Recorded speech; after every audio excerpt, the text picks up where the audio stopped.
love ECU? Do you bleed purple and gold? Are you ready to hoist the colors? Hoist the colors! It's time for the most in-depth look into the world of ECU athletics. Welcome to Hoist the Colors with your host, Stephen Igo on 94.3 The Game. Watch the show live on Facebook And at 943thegame.com. Here's Stephen Igo. Welcome in. Transfer portal madness is here. East Carolina is in the middle of it. We're in the middle of it. Hope everybody had a good New Year's. We return looking for a football team as the Pirates have visits ongoing left and right, chaos around the country. The weekend was crazy. The transfer portal opened officially Friday, January the 2nd. We're now 3 days in, and it's very, very hard to keep track of what's going on. But it's going to be a fun week. Fun, maybe not the right word. Chaotic, I don't know. It's just going to be a lot. But I appreciate you guys rolling with us. The comments section are open on YouTube, Facebook, and X. I'm just going to be honest up front. These shows this week and probably next week are going to be very fluid. Information is going to be coming and going. We'll react to it as we can. We'll kind of set, obviously, the close-to-home angle as much as possible as ECU, trying to get as many commitments as it can from the transfer portal. I've got several alerts on my phone set up, so anytime somebody commits nationally, I'm going to read it if it's worthy of sharing. And ECU close to home will also share that information as well. So I appreciate you guys joining us. Philip Pilkington, he is behind the glass. Just quickly, we'll touch on it before we dive into ECU. Congratulations to the Carolina Panthers. We knew this was going to happen. We knew that they would lose to the Bucs, and we knew that it would come down to Saints-Falcons.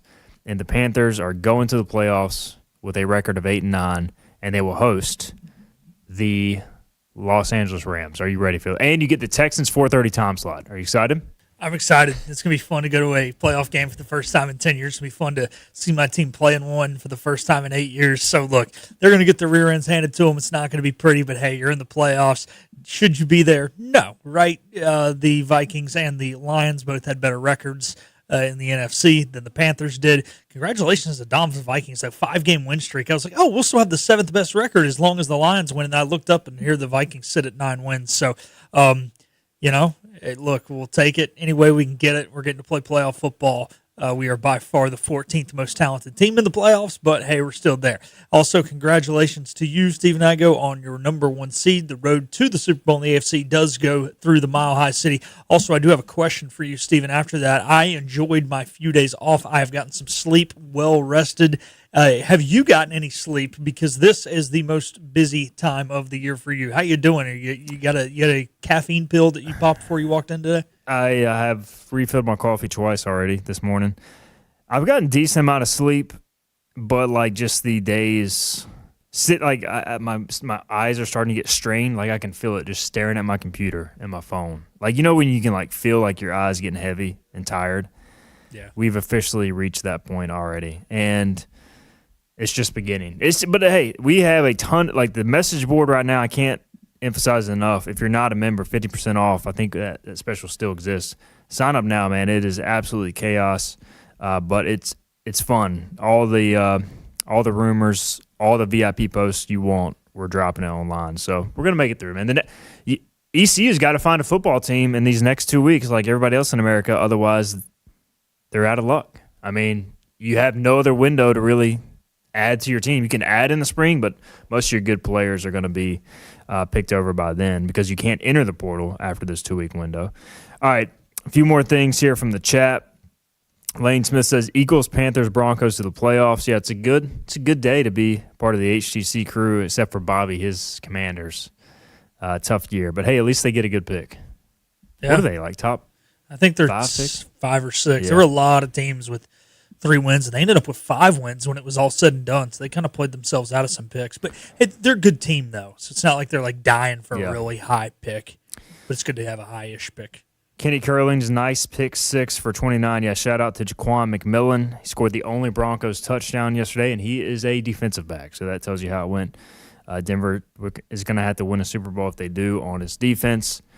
Real Justice Brad says, let's go. The portal madness already has me sick. Jansen Kidd checking in says, Happy New Year's, happy division champ Monday to Igo's Broncos, Philip Panthers, and most importantly, my Jaguars. Let's go, baby. Dude, congratulations, Jansen. That is a well-deserved 3 seed by the Jacksonville Jaguars, who came out yesterday and looked like world beaters when it mattered most. I know you were playing the Titans, but, hey, man, you guys are going to be a tough out in the playoffs.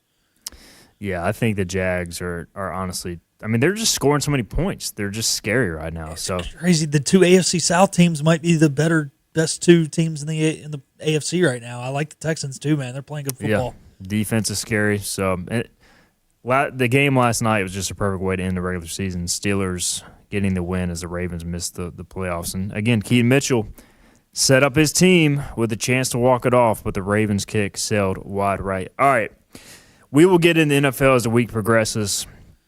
Let's just talk about the portal. And for those who are unfamiliar, some basics up front. All right, so January 2nd through January 16th, that is the window for portal entry. Now, you can still commit after that window. You can commit all the way basically until preseason camp, fall semester if you want to wait that long. Although if you are, then you're probably not going to play very much. But this is the window to enter. So as of right now, we know some significant players ECU lost. We'll get into that. The only commit we know right now, this broke this morning, Ashton Levels, ECU got cornerback Ashton Levels from FIU. We'll tell you more about him in a minute. But I've been told there's a handful of silent commits. Basically, these guys come on their visits, they commit, they'll announce as they get their graphics, all that sort of stuff set up. So just letting you guys know, there's a lot more that's already happened that maybe isn't public. So you have that layer to it. ECU hosted 6 visits on Saturday, January 3rd. Yesterday, I think they had 5 visits. Today, they're going to have a handful more as well. Like, guys are coming and going, and this isn't your normal, like, most official visits are 2 days. These visits, Philip, is 24 hours at most for the most part. They're in, they're out. Like, for example, Ashton Gray, North Texas running back, he was on a visit to Oklahoma State, which, by the way, they're committing everybody basically that was at North Texas. That's a whole other story.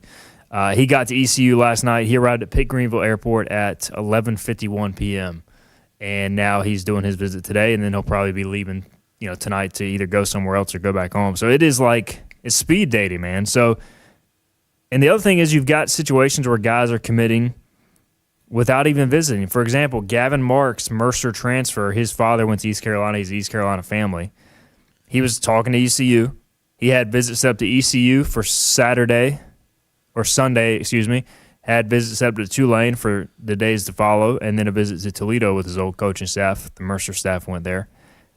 He ended up not taking any visits. He just committed to Tulane because of what they offered him financially. So at least that had a big role in it. So it is just, it's chaos. That's just what I'm hearing on the ECU side. You've got visits that are planned last minute, canceled last minute.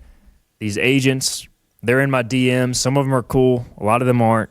I don't know. Like, how much do you try to follow it from your vantage point, or are you just the type of guy who, when they commit, when they get here, I'm all in? I'm kind of when they commit, they get here. I let you do the dirty work and the following. I mean, I care, obviously, but it's right in the middle of the NFL playoffs. There's so much going on. At the end of the day, a guy visiting and not committing doesn't really affect me. So, and part of that's probably growing up in a heavier NFL household than college household. I think more of our, the diehard ECU fans that care more about college football than pro football probably are more into it than I am. But, yeah, once they get here and they're on campus and they got a butt in a seat in a classroom, then I'll be happy that they're here because we all know they can sit here and say, oh, I'm coming to play for you. And then we've even seen guys commit and then decommit even in the portal era in these small portal windows. So until they're, boots on the ground here, I'm not going to be excited about anything. And then also, I didn't even know there were flights that flew in to Pitt Greenville Airport that late. Charlotte to PGV. Baby. I knew there were Charlotte to PGV flights, but you know what I'm trying to say there.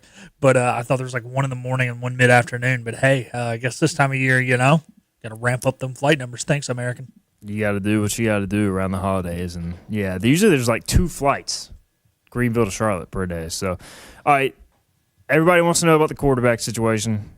I get it. So, basically, there's just layers to this. There's a pecking order. And we got to remember, there are 60 to 70 teams with a bigger NIL budget than East Carolina. So those teams unless a guy just wants to come here for a moderate amount of money compared to those teams are going to get their first pick at quarterback, and it's going to trickle down from there. So, like, I get there's a panic to get a quarterback, but at the same time, right now, there's still things developing at the highest level. For example, Brendan Sorsby, Cincinnati quarterback transfer, he committed to Texas Tech last night after visiting LSU and Texas Tech. So he's a 5-star transfer quarterback per 24/7 Sports. So that's one big domino to fall. We know Drew Mestamaker from North Texas. No, he's not coming to ECU following Jordan Davis. He is going to Oklahoma State with Eric Morris along with many of his teammates. They're basically just turning into North Texas in Stillwater. So we'll see how that works out for them. Those are your two big quarterback dominoes to fall. Byron Brown, former USF quarterback, he's expected to land at Auburn. I don't think that's official yet. Josh Hoover went from TCU to Indiana. Rocco Becht went from Iowa State to Penn State, which, by the way, guess who else went from Iowa State to Penn State, Philip? Have you seen this? Chase Sowell. Oh, did he really? With Penn State? He committed to Penn State. After a marginal year at Iowa State, we'll see how much playing time he gets there. Kenny Minchie, Notre Dame backup quarterback, he goes to Nebraska. You had an Ohio State backup quarterback go to Louisville. Aaron Philo is going from Georgia Tech to Florida. The Kentucky quarterback Cutter Boley goes from Kentucky to Arizona State. Colton Joseph from ODU to Wisconsin. Caden Hauser, ECU to Illinois. We'll hit on that more later. It's like, what I'm saying here, guys, is all these schools I'm mentioning, money. And so ECU's kind of letting the cards fall at the quarterback position, hosting a lot of other positions. It's just going to take a few days. I'll share some names here in a minute of what I'm hearing. Like DJ Lagway, I think he's visiting Florida State. Dylan Raiola's looking around. There's a process to this. It's not going to happen like that, is what I'm trying to tell people. Because I know there's a lot of people freaking out, Philip. There's only one team in the American who's committed a guy. We got to remember that. There's only one team in the group of 5 who's committed a guy. And it was, like you said, it was without a visit. It was just a money deal. So, if Northern Illinois and San Diego State and people like that are landing quarterbacks and East Carolina's not, there's a problem. When Texas Tech, who's got a $55 million roster, and Penn State, who gets 100-some thousand people to get into their stadium, for an FCS game, are landing quarterbacks in East Carolina, it's not a problem. We're not playing the same game as those teams. In the words of Billy Bean, there's rich teams, there's 4 teams, there's 50 feet of crap, and then there's us. And I just don't know how good some of these guys are. And they're proven more than obviously guys who aren't going to these bigger schools. But like Brendan Sorsby, rumored to get $5 million. Mestamaker probably between $3 and $5 million. That's going to be our whole roster.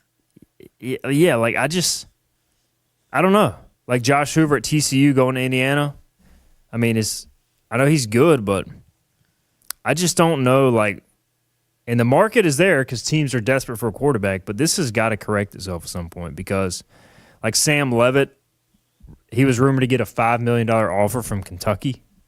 I mean, I guess if you're going to go play quarterback at Kentucky, you need a lot of money to go play there, given their standing in the SEC historically. But these guys are starting to get backup quarterback money in the NFL to play college football. Maybe that's worth it, but I also feel like the quarterback play is not worthy of these numbers. Even Brendan Sorsby, as much as I like him as a prospect, he's I don't know if he's going to take Texas Tech to the national championship, which is what their aspirations are. I mean, he went 7-5, 8-4 at Cincinnati. So I don't know, man. It's just I feel like the market has got out of hand, and look, the agents are doing a good job of capitalizing on it, but this has got to correct itself at some point. Yeah, and the issue is, like you said, the quarterback play too is part of this problem, right? We've talked about it with Mendoza, that if you look at his play on the field, his stats, all that, it's not the level of most Heisman Trophy level quarterbacks. We've talked about it too with the NFL right now. If you don't have your starting guy, you're kind of hosed because for the next 2 to 3 years, it doesn't seem like there's any really big name quarterbacks coming out. And to your point, Steven, as to what needs to change, yeah, you're throwing, boatloads of money at these dudes who some of which, there was a lot of guys you named on that list that was backup at so-and-so, backup at so-and-so. It's not like, hey, man, this guy went in and threw for 4,000 yards at Toledo, and now he's going to Notre Dame. Like that's not what's happening here. But hey, you know what? When you're the SEC and you believe that you have more money than God, and you believe that you are God when it comes to college football, keep throwing money at guys and enjoy that 4-9 bowl record you've got. It is kind of crazy. You look at it. Sam Leavitt, he was on that Michigan State team that Caden Hauser was on. Yeah. So Hauser and Leavitt were both backups. Now Leavitt, obviously, going to get paid but he was far from a high-profile recruit. Brendan Sorsby was a low 3-star who went to Indiana, and then he went to Cincinnati. Drew Mestemaker didn't even start for his high school team at quarterback.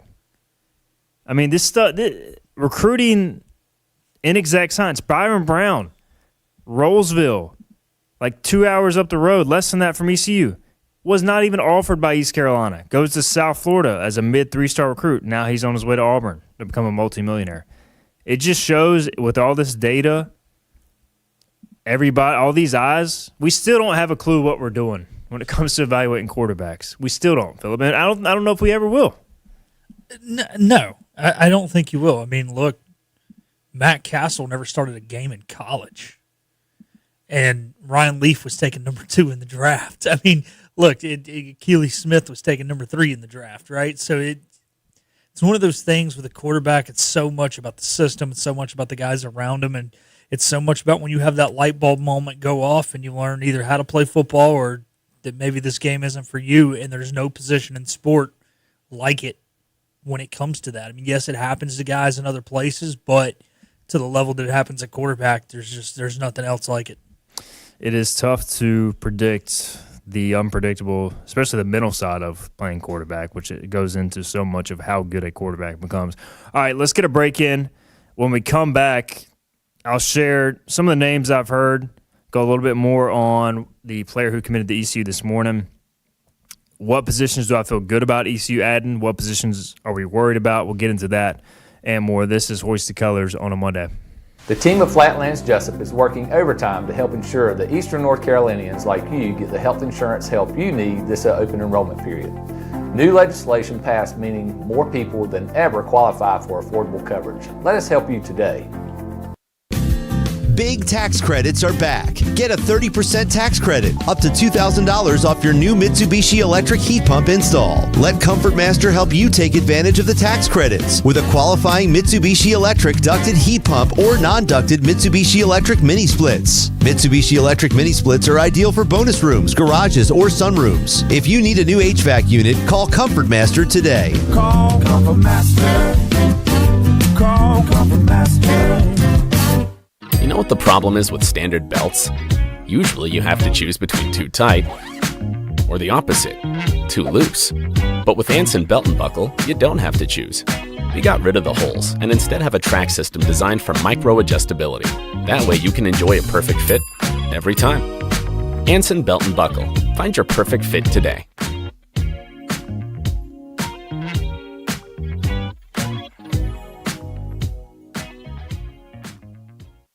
Healthwise Pharmacy rounds the bases with all of your infusion, retail, compounding, and medical equipment needs. Locally owned and operated by pharmacist Marcy Parker, Healthwise has grown to be your most trusted provider for infusion services. Currently providing in-home or on-site infusions in North Carolina, South Carolina, and Virginia. Visit Healthwise Pharmacy at 615B South Memorial Drive or call 252-295-0059 to speak to a patient service representative to find the option that best suits your needs. Tired of the 1-800 numbers advertising Medicare products? Flatlands Jessup has 6 offices all throughout Eastern North Carolina. Get face-to-face help from our local award-winning licensed team. Stop by today. Flatlands Jessup, your whole world covered. The best burgers around. Everyone loves a thick, juicy, and fresh burger. Tiebreakers does real burgers better than anybody. And don't forget about the cheese sticks, fresh salads, and more. So don't just go to any burger-themed restaurant chain. It's time to break the chain and eat local. Tiebreakers, burgers and sports at its best. Go Pirates! Arg! In this age of globalization, we've learned that bigger isn't always better. Ever tried to get phone help from a big corporation from a real person? Right. That's what's so nice about Phelps Chevrolet. After more than 50 years serving our community, Phelps remains family-owned and operated. Mike, Daryl, Wave, West, Alan, and Clay deliver hometown service and integrity, same as always. They share your experience, they share your values, and they are ready to help with any motoring need. Come get you one. Pirates play here. Time to play the game! This is Hoist the Colors with Steve and Igo on 94.3 The Game. All right, welcome back in segment 2 here on Hoist the Colors. We've got a lot happening and a lot to break down. Transfer portal is open, and we are reacting to live news as we get it as well, which, by the way, just got another ECU transfer commitment announced during our first segment. He was waiting for the show to start. We'll hit on that in a second. All right. So, positions I feel good about ECU right now based on what I'm hearing intel-wise. I feel good about DB. I feel good about running back, receiver. Those are all big needs for ECU. Pirates are losing Tymer Brown at corner. Obviously, Jamali Riddle at safety. Tegan Wilk at safety. Starting nickelback, Jonathan Jean is graduating. Receiver, Yannick Smith is gone. Anthony Smith is gone. Brock Spalding did return. We do need to touch on that, as that was some big news. He had some offers on the table. But I feel good about, as I look at it, defensively, honestly, anybody that Blake Harrell feels good enough to play in his defense, I trust him. Offensively, I feel good about the skill talent. As far as the number of visits I'm hearing, the guys I'm hearing, and news just broke a minute ago, Jakeith Hamilton, 6'2", 205-pound receiver from Furman, originally from Shelby, North Carolina. He is committed to East Carolina. He visited over the weekend. 40 catches for 545 yards, 5 touchdowns during the 2025 season as a redshirt sophomore. He was actually coached by former ECU receivers coach Drew Dudzik, and he has a tie. Obviously, Lance Ware is the director of player personnel at ECU.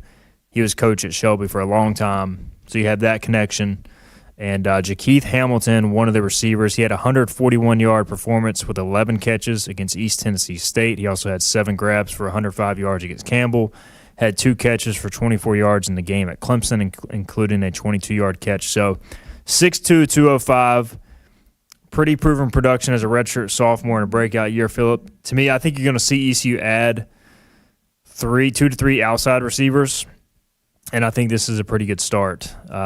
Pretty good speed, but mainly the size. You just need somebody who can go up and, make some plays on the perimeter.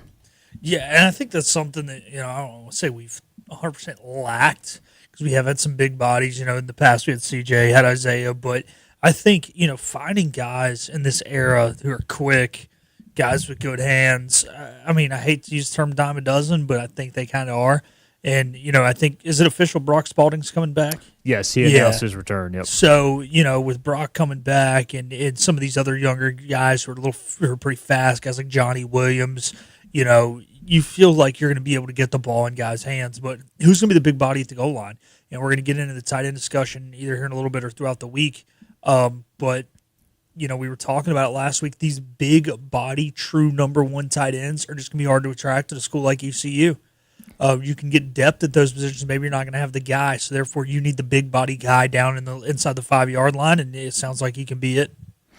Anytime you get a 200-plus pound receiver, I think that's a positive. I think 1 or 0 drops last year, according to Pro Football Focus for Hamilton, so really good hands, and we'll see how he fits in this offense. As Jakeith Hamilton visited over the weekend, he has committed to ECU. Again, we touched on it earlier. The commitment of Ashton Levels at corner for the Pirates. This is a guy who's an older cornerback. I feel good about DB in terms of they've had a few nickels, a few corners in on visits, guys that I'm high on. He's the first of a few DB commits.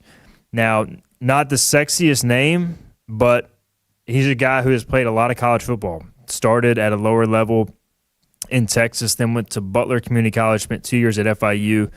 And this past season, played more than 300 snaps for the Panthers, which went 7-5 during the regular season, lost to UTSA in the First Responders Bowl, I believe. But he's a guy who has legitimate experience, pretty good size at 6'1", 170. A lot of the ECU corner room is more 6 feet and under, so he's got some size to him. Pretty good tackler. Watched his tape, solid player. 20 tackles, 4 pass breakups he was credited with. According to PFF, graded out above average in Conference USA. So I think this is just an older corner. Again, not a guy who's going to come in and be Sauce Gardner or Patrick Surtain or whatever shutdown corner you might have to go out and pay $1 million+ for if you're an SEC school. But, like, you're losing Tymere Brown, you're losing Chance Graves, Rashid Reason, those guys are graduation. So you need some older corners here, and Ashton's a good start. And I think they've got some other corners as well. I think this is just kind of the start of this. Yeah, Stephen, if you look at it, this is kind of how last year's offseason went, right? When it comes to that cornerback room, there maybe wasn't the biggest guy brought in first. And honestly, we didn't even bring in a lot of big corners, right? Rashid was probably the biggest name, or the guy who played the best at the best level. And the defense got pieced together, and they made it work over time. And if I have to guess, that's probably what's going to happen here. There's only so many shutdown corners in the league or at the collegiate level. There are more good offensive players than our defense players. That's the reason that high school or college football is more high scoring than NFL football. It's just the truth of the matter. And so we're probably not going to get that lockdown guy, but if we can get 4 guys that we trust in most situations, that's a good place to be in, and hopefully he's one of those 4 guys. I think East Carolina needs to set him as the ceiling and work down from there? No. This is a guy, ideally, maybe you would set as the floor and work up from there. If he's your 3rd or 4th best corner, you're probably in a really good spot if he's a rotational piece guy. But if he's your number 1, yeah, there's room to be concerned. But, hey, there's nothing wrong with signing a young man like that. You need depth in the corner room. So Pirates get a good start there. Again, to me, I think you'll see another commitment from a DB probably as soon as today and maybe into tomorrow. We'll see how it breaks down. Tight end, there has not been a position that has visited ECU more in the early days of the portal than tight end.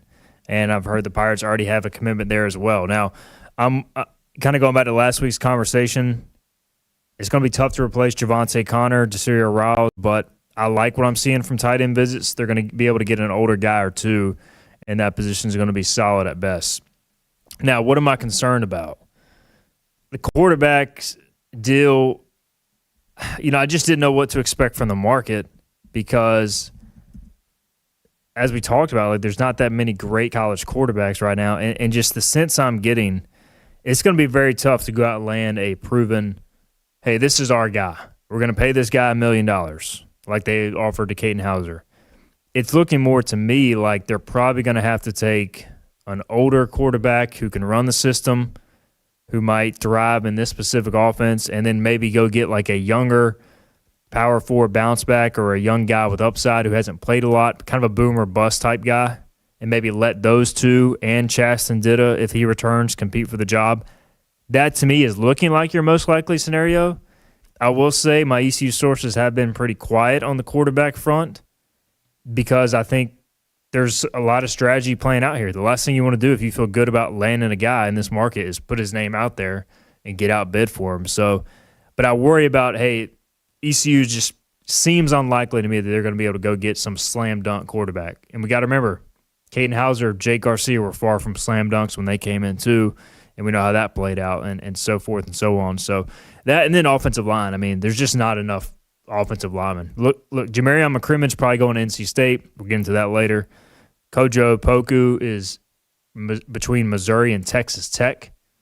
And, these guys were good offensive linemen, but they were far from great, and they're about to get big money, especially Poku in the SEC or at Texas Tech in the Big 12. So offensive linemen's always a concern of mine, and I think we'll see some more news as this week picks up. But those are the 2 areas that I'm waiting to see how it plays out, Phillip.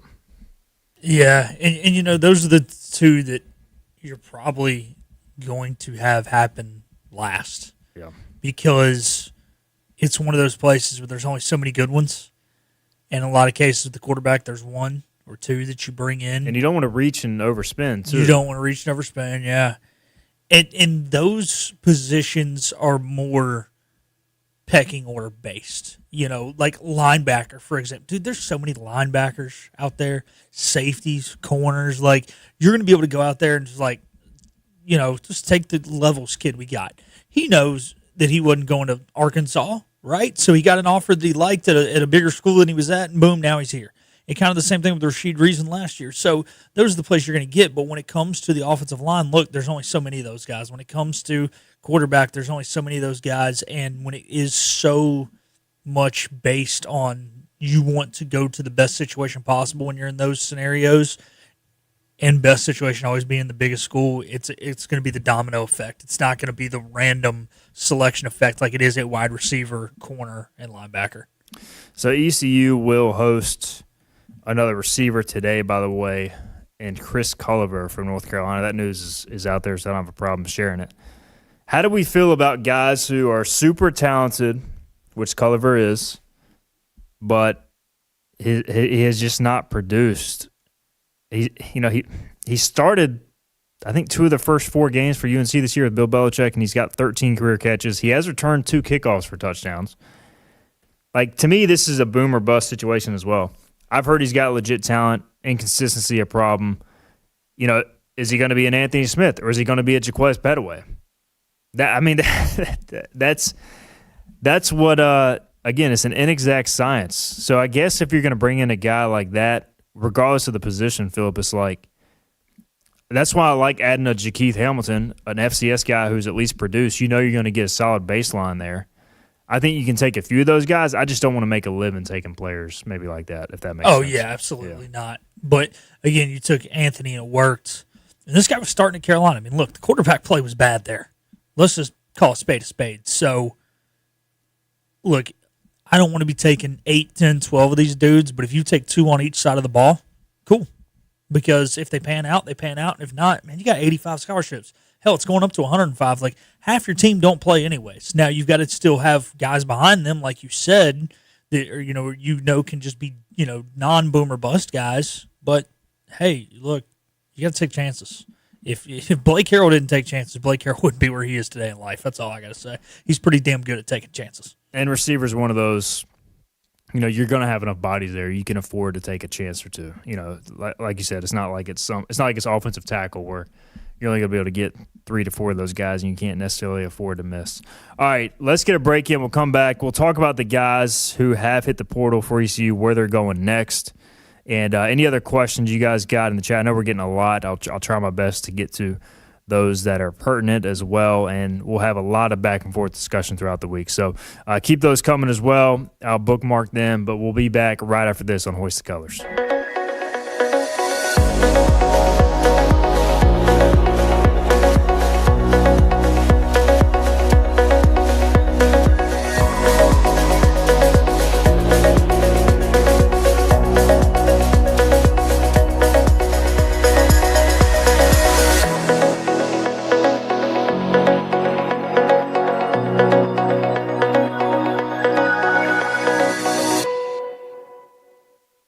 Storm season is approaching. North Carolina weather can damage your roof, and before long, a small leak can turn into a big problem. Your home is one of your biggest investments, so protect it with Wells Home Improvements.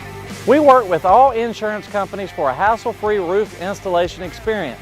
Call us today and get 10% off your roof installation when you mention this commercial. 252-227-8403 or visit us online at wellshomeimprovements.com. Wells Home Improvements. Local, honest, dependable. This is about you, your family, and the health of all who live in Eastern North Carolina. This is about the transformation of a health system into something more powerful and more human. About creating new ways to treat disease and keep you well. This is about ECU Health, which is to say, it's really all about you. ECU Health. Minds, hearts, purpose. You have a choice when you invest in insurance, and when you choose First State Insurance Advisors, you're working with people you can trust. Clark Stallings has deep ties in the community. His team, including Keaton Smith, Regina Asby, Phil Leyva, Max Joyner Jr., Max Joyner III, and Ginger Smith, provides knowledgeable and professional advice. First State Insurance Advisors is an independent insurance agency. They offer all types of personal insurance as well as various types for business. Call or email First State Insurance Advisors today. We want to be your trusted choice agency. Acre Station Meat Farm, along with Lane Angus Beef, bring you Farm to Fork Beef. Stock your freezers now with affordable beef boxes, just in time for the grilling season.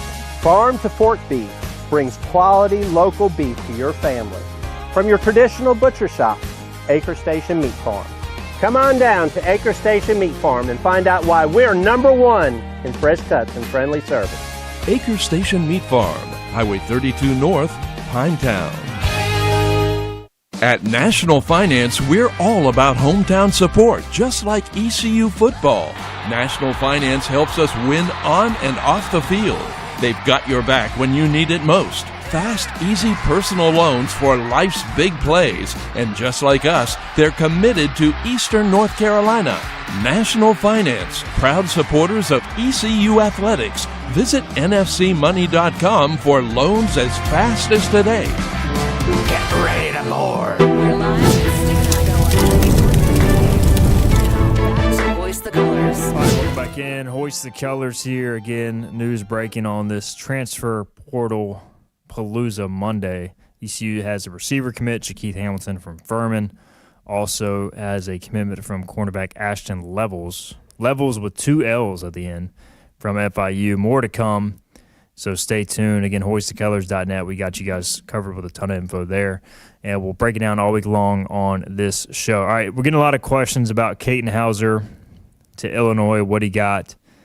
So that was the big news, of course, for departing Pirates. I know some people don't care where guys end up once they leave ECU, but I think it's still newsworthy, so we'll get into that. Katin Hauser goes to Illinois. From what I understand, basically came down to Illinois and Arkansas. He was scheduled to visit Arkansas and went ahead and committed to Illinois.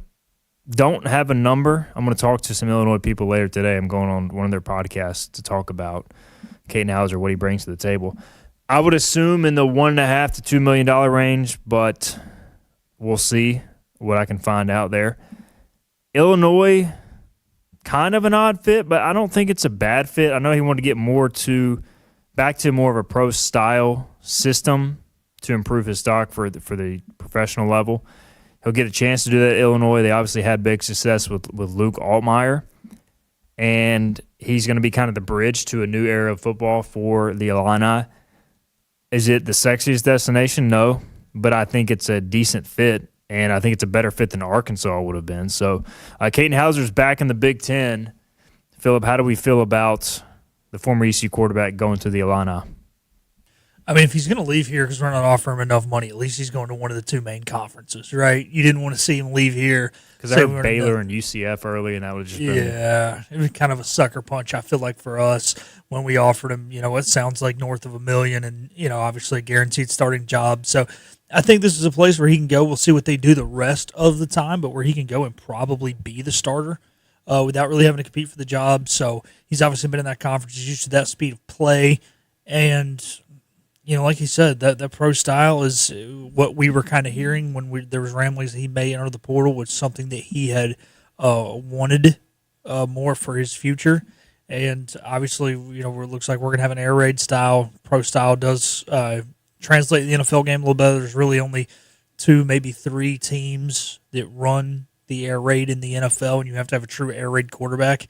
And, like golf, like Stafford, and then obviously Tampa does do some air raid tendencies with Baker, even though they're a little more pro style even as well. So, look, it's what's best for his future. So I guess best of luck to him. And like I said, I'm glad he's going somewhere at least that's got the mega TV contracts, because they're probably offering him more than we could have. Yeah, he'll no doubt get paid. And look, ECU offered him a lot of money, and I still think there would have been value to returning here, but it is what it is, as they say, and he moves on to Illinois, and we'll see how it works out for him. All right, other former Pirates, Yannick Smith is going to SMU, and I think this is, again, a good fit. I don't think Yannick has the speed to play in the SEC or the Big Ten, but I think the ACC is an ideal fit. SMU, kind of a weird fit, but at the end of the day, look, these guys, for the most part, let's just be real. They're going to go where they're getting paid the most money. I'm sure SMU had a need at receiver for a physical pass catcher. Yannick goes there. He's got 2 years of eligibility remaining. Javante Connor, he goes back to the SEC at Vanderbilt. He was, of course, at Ole Miss. Interesting that he wasn't seemingly recruited a lot by JDB. Desirio Riles is being recruited by JDB. He's on a visit to Ole Miss today. He also visited FSU. So look for him to maybe end up one of those places. Emmanuel Poku visited Missouri and Texas Tech. look, 4-year starter or 3-year starter, 4th-year player in the portal at guard. With his size, he's going to be highly coveted. That's why he's about to get some big money. Jamarion McCrimmon is probably going to NC State. And good ad for NC State. I'll say this, though. With what I heard, ECU offered Jamarion McCrimmon, and for him to end up at NC State, I don't know. That one feels, I'm not going to say a slap in the face, but maybe it is. I don't think anybody's going to be pulling for Jamarion McCrimmon, though, if you go from ECU to NC State. That's just, we've seen it with Alec Makarovich. It doesn't end well for the player and the ECU fan base. He may go on to have a great career there, but I don't think he entered the portal intending to end up at NC State. I heard Florida State, and instead he's going to the Wolfpack most likely. They lost their left tackle, Jacarius Peak, to the portal, so McCrimmon will probably replace him. But I don't know. That feels like a bit of a weird move, and I wonder if he could go back and do it. Would he just come back to ECU? Maybe not. Maybe not. I mean, like you said, it sounds like we were offering him a decent amount of money. He got offered a lot of money to play offensive tackle at ECU. So, I mean, still not as much as he's probably going to get State, but still like nothing to – he'd be set for a couple of years. Yeah, that's the thing, though, is like, these guys wonder, like, okay, it's, maybe another $100,000, which, when you go from 0 to 100, that's a lot. But when you go from 1.4 to 1.5 or something like that, is there really that much of a difference? Not if you invest and you treat it properly and correctly. So, but hey, maybe that 100,000 or whatever it ends up being more. This is just all speculation. I don't know. Is the difference to him? But you knew that you were going to be a starter. You knew that you were going to have a fan base that liked you and teammates that respected you. And Caton used to always hype up McCrimmon and Poku, both those guys. So. We'll see what happens. But, it's kind of one of those things, like when they go to State, it is a slap in the face. And, hey, maybe he won't start. And that would be honestly kind of funny. It's like, hey, well, you could have started here, buddy. You could have actually played in your last year of football, because anybody who has played football will tell you they'd give anything for one more down. Other names in the portal, we've got Parker Jenkins looking for a home. London Montgomery, haven't heard yet where he's going. I would think he'd have a pretty good market. Jamarly Riddle ended up entering the portal. I can't remember. I guess that would have been after we shut down shop last week. So Jamarly Riddle, ECU All-Conference safety, that one not a surprise. I've heard he had some big money on the table going into the bowl. I don't know how his injury affects things, but he is in the portal as well. And Jiron Waiters goes to the portal. We talked about that. That was a weird move. And now he's getting a bunch of FCS offers when he could have just played at ECU. But either way. Weird time of year. A lot of guys getting some questionable advice. Some guys getting some good advice and taking advantage of it. So, all right, a lot of questions about Zakai Barker. Zakai Barker is back in the portal. In 2024, he played 610 snaps for ECU. He was an all-conference linebacker. He goes to SMU, 242 snaps. Missed a lot of the year with injury. Finished with 31 tackles. Didn't play nearly as big a role. He's got 1 year of eligibility remaining. I have heard ECU would love to bring Zakai Barker back. I just don't know where Zakai sits with it. I've messaged Zakai asking, and he has not responded. Which, I mean, look, he's not going to tell me probably if he was coming back either way, but I had a pretty good relationship with him when he was here, so we'll see. I think it's a possibility, but I don't think it's a slam dunk, if that makes sense. If you could add Zakai back, that would make me feel only better about this defense in 2026, obviously, because he's just such a plug-and-play guy. He's small and undersized. I think he's an ideal fit for ECU. He's not an NFL linebacker with his size, but like he thrives in the system. So maybe he can get more money out there. But if I'm going into my senior year of college football, I want to play. What do you think about Zakai Barker, Phillip? Yeah, it's one of those things where I hope the fact that he wasn't as big of a factor as we wanted him to be and as he thought he could be is something he's going to hold against ECU. I think it was a lot of circumstantial, and also when you battle injuries and a defense is this deep, we talked about it through the entirety of the season. There were 22, 24, 25 guys that we really trusted on this defense, right? So when you get hurt, it's not a knock on you, but everybody ahead of him just played really well. But a lot of those guys have graduated or moved on. And look, Blake Harrell trusts him. Blake Harrell's trusted him for 2 years. We know that. So, I mean, he even played some, the previous season. But last year he was given the green dot right off the jump. And then this year, like I said, took a step back. But he would fit into this defense perfectly. It'd be a good opportunity. The tough thing is, how much money is he really going to get here? I don't know. But how much money is he going to get anywhere else coming off a year where he was banged up? I just don't know.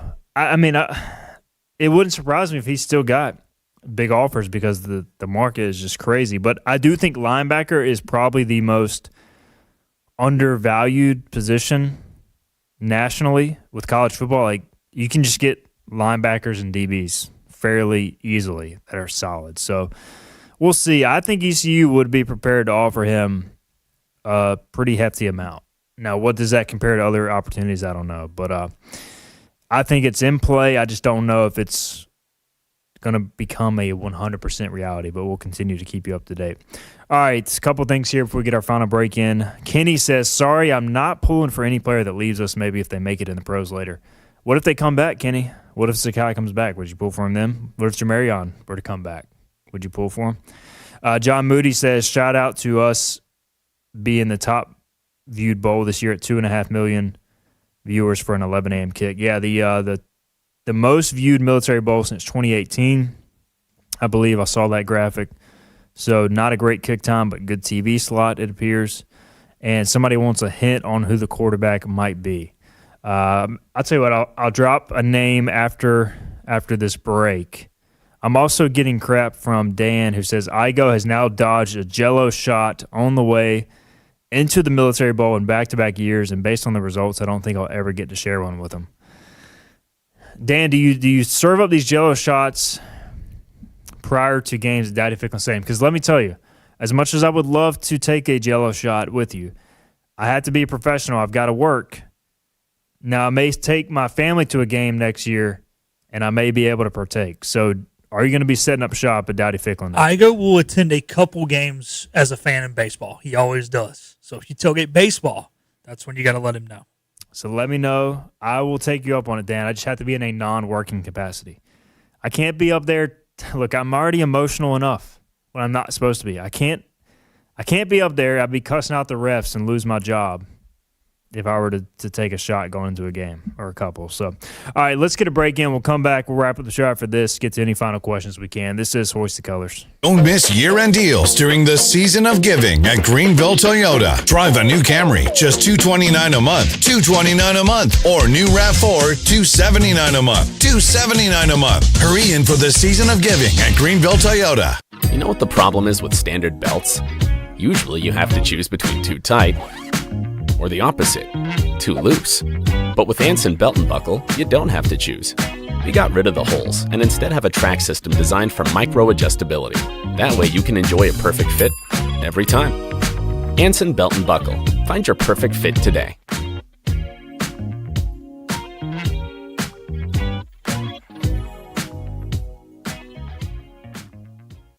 Daughtridge Gas and Oil has been your dependable propane supplier for 95 years. Their trained technicians can service and properly install all your propane and natural gas appliances. Plus, Daughtridge Gas and Oil is your backyard expert with fire pits, grills, smokers, and more, including quality outdoor furniture at their Greenville Patio and Hearth Shop at 1901 Charles Boulevard. Go by and see the knowledgeable staff at Daughtridge Gas and Oil for propane delivery or call 756-1345.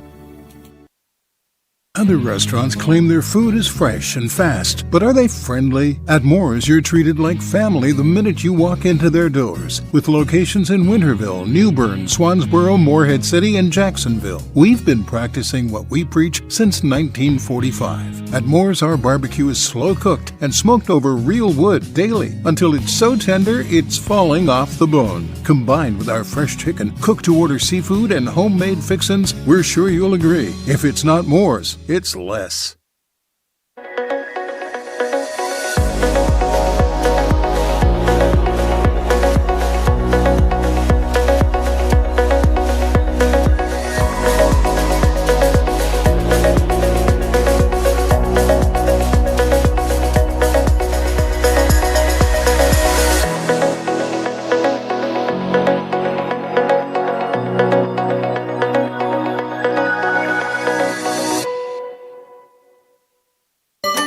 Your confidence makes everything look good. You see the world in vivid color, not black and white. Swing through your neighborhood Fantastic Sam's cut in color. And let our experienced stylists take you from everyday to extraordinary. Fantastic Sam's hair salons are locally owned and operated. Our full-service salons are conveniently located in Goldsboro, Kinston, Greenville, New Bern, Jacksonville, and Calabash. Stop in today at Fantastic Sam's, where the possibilities are endless. The season of giving is here at Greenville Toyota. Unwrap a new Corolla, $159 a month, $159 a month. Or new Tacoma, $219 a month, $219 a month. Don't miss the season of giving with year-end deals at Greenville Toyota. Purple and gold. Yo ho ho! And we're back to Hoist the Colors with Stephen Igo on 94.3 The Game. The Colors final segment here on a Monday, crazy Monday. Thanks to everybody for tuning in. A lot of good interaction here on the interwebs. A lot of YouTube chat blowing up. And Matthew says, you tweet about signing a receiver but don't bring it up during the show. Matthew, well, clearly you're not even watching the show because we talked about Jakeith Hamilton and his commitment to ECU, so maybe you should tune in a little bit closer. Appreciate you watching. Jakeith Hamilton committed to ECU along with Ashton Levels, FIU DB. All right, people want to know about a quarterback. I've been messaging with one now. I think there's several quarterbacks in play for ECU. This is just one guy I've talked with. His name is Mitch Griffiths, Texas Tech transfer, former Wake Forest starting quarterback. He tells me he will visit. He'll be in probably tonight as things are scheduled for a visit. Mitch Griffiths was basically the third string for Texas Tech this year, who became the second string after Hammond, their backup, got hurt. If anybody watched the Texas Tech, Oregon game, everybody was, I want to say everybody, but some Red Raider fans were clamoring to put Mitch Griffiths in because their starter Morton was doing so bad. He spent 4 years at Wake. The interesting thing is he transferred to Marshall, gave up football to pour concrete, and then he went to Texas Tech. Now here's the tie. Texas Tech's offensive coordinator, I think it's Mark Leftwich, he was on staff with Eric Morris and Jordan Davis at Incarnate Word. So you have that connection, same system basically. Mitch Griffiths, older college quarterback. He played really well off the bench for Texas Tech this year, led them to a win over Oklahoma State, 26-36, 357 yards, 2 touchdowns. Shorter quarterback, mobile, knows the system, older guy, could come in, compete for the job. I think there are things to like here. I don't think it's the only quarterback ECU will have visit nor talk to, but this is one name I have heard that is scheduled to visit. Mitch Griffiths. Did you ever watch much Wake Forest football when Mitch Griffiths was I cannot there? say that I did. Thought you were a big Duke guy. I figured there would have been some crossover. There may have been. I don't know if he ever started a game. I remember Hartman. I remember Bachmeier, and he was kind of between the two of those, but I don't even know. Duke and Wake always play late in the season. I don't think he played the whole year. I think they went ahead and handed the keys over to Bachmeier. He was in and out, and I've gotten a lot of, he didn't look great at Wake. It's an entirely different system. You're talking about slow mesh versus air raid, which is like quick passing game. I think he's a much better fit for this system. Is he a sure thing? I mean, I don't think anybody's a sure thing these days, but as far as like what ECU is recruiting right now, but I think ECU could do much worse. So Mitch Griffiths, the other thing, his grandparents went to ECU, met at ECU, so he's plenty familiar with the school. He is from Ashburn, Virginia, so that's a name to watch. Somebody asked me about Teron Dickens, Western Carolina quarterback. I think Teron Dickens is electric. I would love to see Teron Dickens. Now, he's got some offers from Syracuse and a few others. Don't know how realistic it is, but he's an electric quarterback from Western Carolina.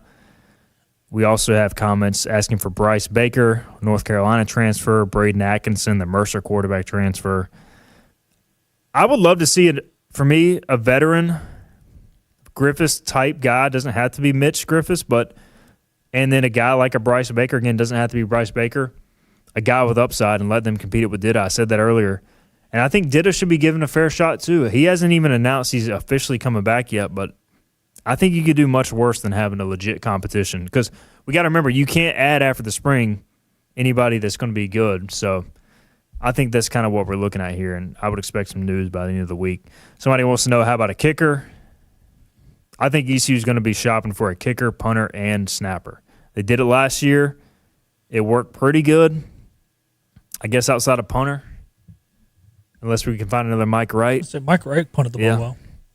Punting was – you do have Thomas O'Halloran, so he's back. But I would at least try to get a kicker and a snapper. But I think you're going to see by the end of this week, we're going to have the formulation of a new football team in many ways. So it's going to be a lot of fun. But there's your news, and there's our show. We're about out of time. Philip, this was fun.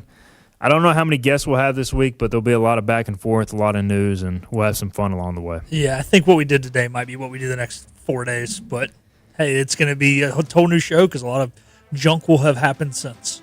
No doubt, and we will have some NFL talk at some point as well. I don't even have to sweat this week. I can kick up on the couch. My brother's a Panthers fan, and my dad's a Rams fan, so I'm going to enjoy their watch party on Saturday.